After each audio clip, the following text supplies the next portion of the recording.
Hello, everybody. Max and Brian here with Bank from Handy Games to talk about Chicken Police, which is obviously a game that involves chicken and also police. But Bank, can you walk us through exactly what's going on here?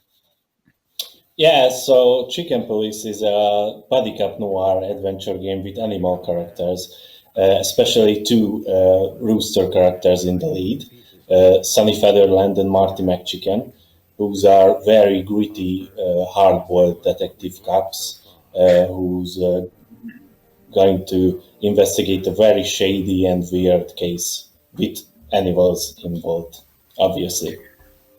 Now, did the idea for this game come from the phrase "hard boiled"?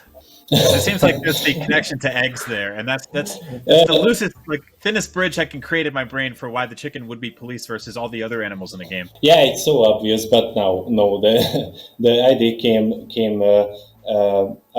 from a YouTube video where two real chickens fight with bunnies, and there was ruthless, and I think it's it's so awesome and weird. So it had to be a game. So and the noir part just also was obvious for me because I'm a big noir fan. So yeah, it's a loose connection, but we thought it's a great idea, so let's do it. Based on a true story, I like it. Now, what I love about Yeah, this is that absolutely. aesthetically, it you could very easily have gone with just sort of typical sort of cartoon anthropomorphic drawings of roosters, but instead you've got these nightmarish combinations of photographs of roosters and photographs of human beings. I want to know about how that came together. Did you take those pictures? Did you have to photograph a bunch of animals? Like, what was the process of making this game like on a visual sense?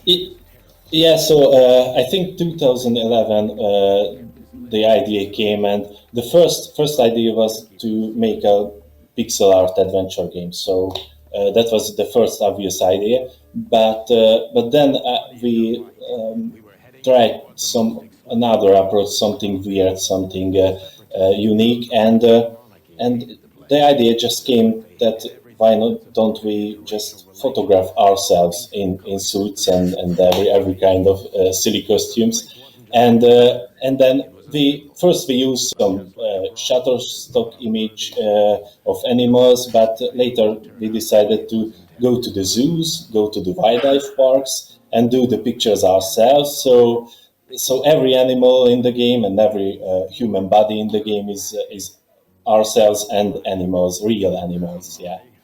That's amazing. No, it's important to strive for realism in a situation like this. The thing I really want to ask you is, Max and I are huge fans of animals, and as we all know, there are several, if not thousands, of rivalries in the animal kingdom, such as the mouse and the bird, and the cat and the elephant and the mouse. Like, is there like, does that play into the character traits and personalities here? Like, when you have a Yeah. rooster, is there anything he specifically gets attacked by more, such as like a fox?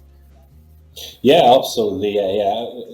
Especially our main character is absolutely terrified of reptiles because he just can't stand them. But the game is full of these animal puns and animal characteristics. All the characters have them, but also they are very human. So that was an important part of the story, that we don't want to go too deep in this animal stuff, and do a real film noir story. So basically, this contrast is very important for Chicken Police. It's silly, it's weird, it's looking funny, but also the story is very gritty, very dark, and very human, a very personal one. So not some big conspiracy, more like a personal small case story of our two main characters. But also the world of Chicken Police is full of animal kingdoms and animal countries. So it's a full world built on this idea that predators and prey living with each other, not so peacefully, and the the city where the game is played, Clovale, is an Edenic place. It's like a utopia built for the animals to live peacefully with each other. But obviously, it's more like a dystopia because all this just fell apart, and our heroes try to survive in this harsh environment. Okay, so obviously there's a lot of dialogue options, a lot of conversational stuff. We see some sort of adventure game tropes. There's a shot in the gameplay you sent over where one of the characters has to zip up I think a lemur woman's dress or a fox woman's dress, which was an odd little sort of mini game. Are we going to see more mechanics like that? Yeah, absolutely. That was one of the most important things when we put the game together, to not just go with this adventure game tropes, just item combining and stuff like that, but make these puzzles more like funny mini games, funny bridges between scenes. So yeah, the zipper scene with the foxy lady is like that, and many more in the game is something like that. So just little islands of this adventure game ocean. Yeah. How do you strike the balance between sort of the comedic visual presence and also the, what you're doing with the story, which, as you alluded to, is kind of gritty and dark?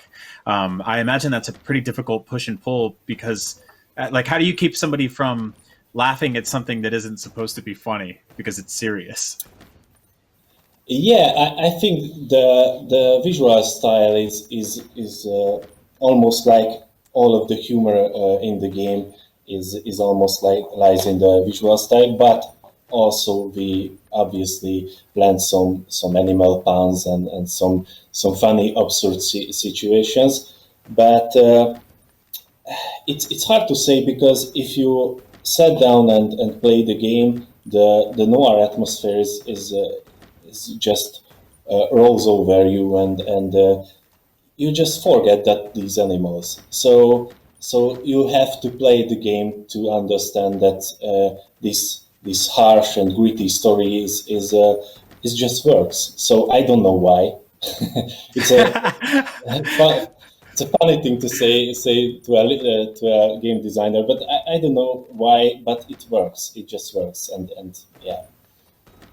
What were some of your influences in terms of, I guess, animal fiction and also detective fiction to pull from?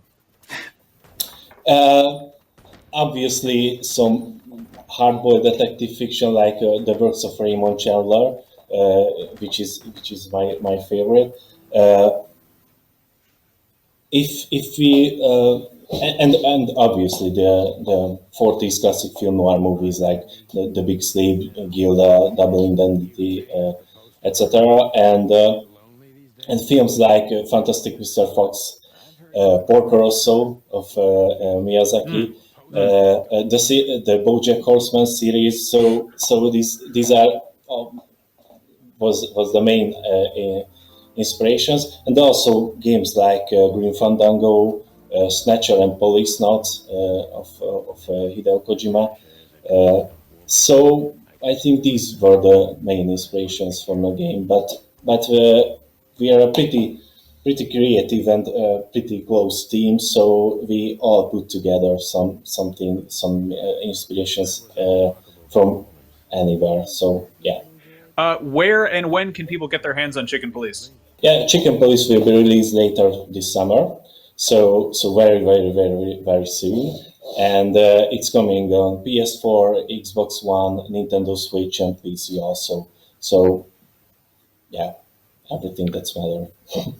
Awesome. Chicken Police, I love it. Bank, thank you so much for coming by and chatting with us.